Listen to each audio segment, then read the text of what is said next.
नमस्कार साथियों, मैं सुरेंद्र शेरावत और आप देख रहे हैं अपना YouTube चैनल मेरा देश मेरे विचार। और अभी हम हैं उपखंड कार्यालय में, जहां पर विधायक महोदय नीचे बैठे हुए हैं। अभी एसडीएम साहब नहीं आए हैं। उस विषय में क्या कहना है विधायक साहब का, मैं उन्हीं के मुख जबानी हम जानेंगे।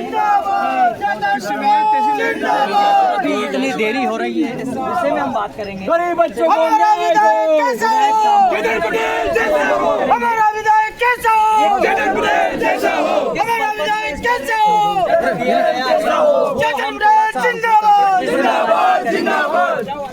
एक बार हम साथ सर से बात करेंगे कि सर, जो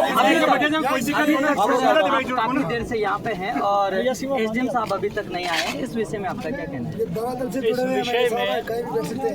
इस विषय में मेरा ये कहना है कि ये जनता है, जनता ही जनार्दन है। बिल्कुल, जनता ही हमारे को विधायक बनाती है। और जनता की जो टैक्स होता है, जो जनता टैक्स देती है, चाहे वो खाद बीज दवाई पे सभी पे हो, चाहे वो इनकम टैक्स के जरिए हो, वो गरीब है अमीर है सब टैक्स दे रहा है, सबको सबसे सरकार टैक्स। ये जनता जनार्दन है। ये है तो हम हैं, हमें नेता भी यही बनाती है। और ये है तो एसडीएम है, क्योंकि एसडीएम की तनख्वाह भी यही मिलती है। मैं अभी पूरी जनता के साथ यहाँ पे बतौर विधायक बैठा हूँ, और जब मैं विधानसभा में भी बोलता हूँ तो बोलता मैं अकेला हूँ, पर नेतृत्व तो पूरी 2.5 लाख जनता का करता हूँ, जो मुझे जिता के वहाँ हम तुम्हारे साथ हैं। चाहे मैं अकेला हूँ, चाहे मैं जनता के साथ हूँ, सबसे ज़्यादा सम्मान अगर होना चाहिए तो वो जनता का होना चाहिए। बिल्कुल। ये सम्मान प्रशासन द्वारा देखने को आज यहाँ पे मिला।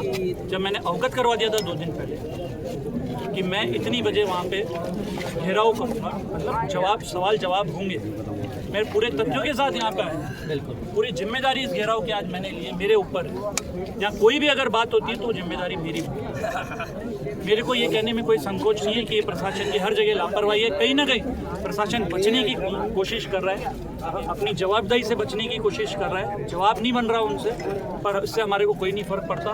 हम धूप हो, बारिश हो, तूफान हो, आंधी हो, हम लोग यहाँ पे बैठ चुके हैं और हम जवाब लेके यहाँ से वापस जाएंगे। हमारी मांगे जब तक नहीं मानी जाएगी, जब तक हम यहाँ से चेतन पटेल। सर, मेरा दूसरा सवाल आपसे ये है कि जो राशि आपदा विभाग कार्यालय से मिली है, वो कितनी राशि मिली है और कितने स्कूलों के लिए या किस तरह से मिली है? 2 करोड़ की राशि मिली है, 2 लाख रुपए प्रत्येक स्कूल के। इसमें अगर मरम्मत के बिल्कुल, मैं आपसे संख्या जानना चाहूँगा, कितने स्कूलों के लिए ये 100 करोड़ के, 100 स्कूलों के, 100 स्कूलों के, 100 स्कूलों। और मैं 2 करोड़ की राशि। अच्छा, मुझे ऐसा सुनने को भी मिला है कि आंगनबाड़ियों के लिए भी ये पैसा है। आंगनबाड़ी का तो गया था यहाँ से प्रस्ताव, स्वीकृत हुआ या नहीं हुआ ये तो आंगनबाड़ी, ये अधिकारी लोग बताएं। अभी जैसे मैडम ने बताया कि विद्यालय में 88 स्कूल्स के अंदर काम हो चुका, 88 स्कूलों के अंदर काम हो चुका, पर सब में गड़बड़ी है। अच्छा, इस विषय में आप जनता से क्या उम्मीद रखते हो और प्रशासन से किस प्रकार से कहना अवगत कराना चाह रहे हैं? सबकी मिली भगत है। अच्छा, सब मिली भगत है। सिस्टम यहाँ से मैनेज हो रहा है। बिल्कुल बिल्कुल, सिस्टम यहाँ से मैनेज हो रहा है। और सरकार की भी मिली भगत है। सरकार वाह लूट रही हो, देखो हमारी सरकार में हमारे प्रयास से 2-2 करोड़ रुपए मरम्मत के लिए हमने दिए, देखो हमारी भाजपा सरकार। भजन मंडली मुर्दाबाद मुर्दाबाद मुर्दाबाद। ये देखो हमारी भाजपा सरकार 2-2 लाख रुपए प्रत्येक स्कूल के लिए। कहा जा रहा है वो 2-2 लाख रुपए किस बात की वाहवाही लूट रहे हैं? मैंने अपने भाषण में बोला कि पड़ोस में मंत्री जी हैं किरोड़ी लाल मीणा जी, जिनके विभाग से ये पैसा स्वीकृत हुआ है, वो जमाने भर में छापे डालते फिर रहे हैं। उनको जरूरत है आज अपने पड़ोसी विधानसभा में सबसे बड़ा छापा डालने की, वो देखे कि यह क्या हो रहा है। मेरा एक और आपसे ये सवाल है कि जो अभी तक आपके साथ इतना कारवा है और बाकी लोगों से, बाकी जो जनता है आपके पीपलदा विधानसभा क्षेत्र की बाकी जनता है, उस जनता के बारे में आपका क्या अवगत करवाना है कि किस तरह से वो भी प्रयास करें ये इस आपदा से? सब सिस्टम से परेशान हो चुके हैं। जन जन के अंदर इस सिस्टम को लेकर आक्रोश है।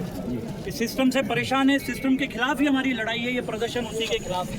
जो आवाज़ उठाता है उसको अंदर कर दिया जाता है। पिपलोदी में आवाज़ उठाई नरेश मीणा जी ने, उनको पकड़ के अंदर कर दिया। जी जी। सुरेश गुर्जर जी वहाँ के विधायक ने आवाज़ उठाई, उनको पकड़ के अंदर कर दिया। निर्मल चौधरी जो अध्यक्ष रह चुके यूनिवर्सिटी को, उनके पकड़ के अंदर कर दिया। कितनों को अंदर करेंगे? जवाब नहीं बनेगा तो यही सब करेंगे, पकड़ पकड़ के मुकदमे दर्ज करेंगे, अंदर करेंगे, CID CB ED यही सब करेंगे। और क्या है इनके पास? जवाब बनता है अगर तो आके जवाब दे। तो अब जो इंकलाब जिंदाबाद। मैं इन सबसे यही कहना चाहता हूँ कि सबसे ज़्यादा जागरूक होने की ज़रूरत है आज लोगों को।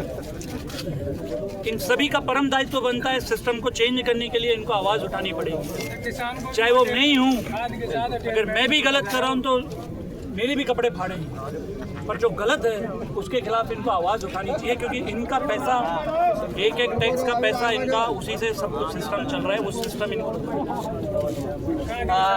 सर अब जो देरी हो रही है उस विषय में क्या कहना है? बचना चाहते हैं अपनी जवाबदेही से, बिल्कुल अपनी जवाबदेही से बचना चाहते हैं। कब तक बचेंगे? कब तक बचेंगे? कोटा ही तो गए मीटिंग करने। हमारे सब्र का अगर परीक्षा ली तो हमारे को क्या मोटरसाइकिल जाए, मोटरसाइकिल कोटा की तरफ घुमा देंगे। मतलब कितनी परीक्षा लेंगे? आज आप इस अंत को करके रहेंगे ऐसा? जवाब इस जनता दरबार में होगा और जवाब देना पड़ेगा। और समस्याएं तो बहुत सारी है, समस्याएं तो मैं घेरने लगूंगा तो ये नंगे हो जाएंगे। समस्याएं तो बहुत सारी है। किसानों के ऊपर DAP के कट्टे दिए जा रहे हैं, पूरा का पूरा क्षेत्र तहस नहस हो चुका है, कोई सर्वे चालू नहीं है अभी तक। पिछली बार भी मुआवजा दिया, इतना संघर्ष किया तब जाके मुआवजा आया पीपल्स विधानसभा में, उसमें भी बहुत सारे लोगों का मुआवजा नहीं है। उसका तो हम अच्छे से हिसाब लेंगे, पर आज तो जो मैं मुद्दे से भटकना नहीं चाहता। हम निरंतर ये लड़ाई, ये क्रांति की लड़ाई, ये दर दर चालू रहेगी। अगली बार स्मार्ट मीटर को लेकर, मुआवजे को लेकर, ये जो DAP के साथ जो अटैचमेंट दे रहे हैं इसको लेकर एक बहुत बड़ा जन आंदोलन पूरी हाड़ौती में कांग्रेस पार्टी के नेतृत्व में जन आंदोलन होगा। ये मैं आपके मीडिया के माध्यम से सरकार पर थैंक यू सो मच दोस्तों। जैसा कि आपने जाना, हमारे विधायक महोदय ने बताया कि अभी तक इस विषय में कोई चर्चा नहीं की गई है। 2 करोड़ रुपए की जो राशि आई थी उसमें किसी प्रकार की कोई मरम्मत नहीं की गई है। इस विषय में यहाँ पे धरना दिया है श्रीमान विधायक साहब ने। और जैसा कि आप देख पा रहे हैं, इन्होंने कहा है कि अभी तक SDM साहब यहाँ पे नहीं आए हैं, जबकि 2 दिन पहले अवगत करा दिया गया था कि ये इस तरह से घेराव लेंगे और इस तरह से बातचीत होगी। लेकिन यहाँ पे फिलहाल SDM साहब अभी नहीं है। बाकी बने रहिए और वीडियो को ज़्यादा से ज़्यादा शेयर करें ताकि ये सभी जगह वीडियो पहुँच सके। मैं आपका दोस्त सुरेंद्र शेरावत, जय हिंद जय भारत।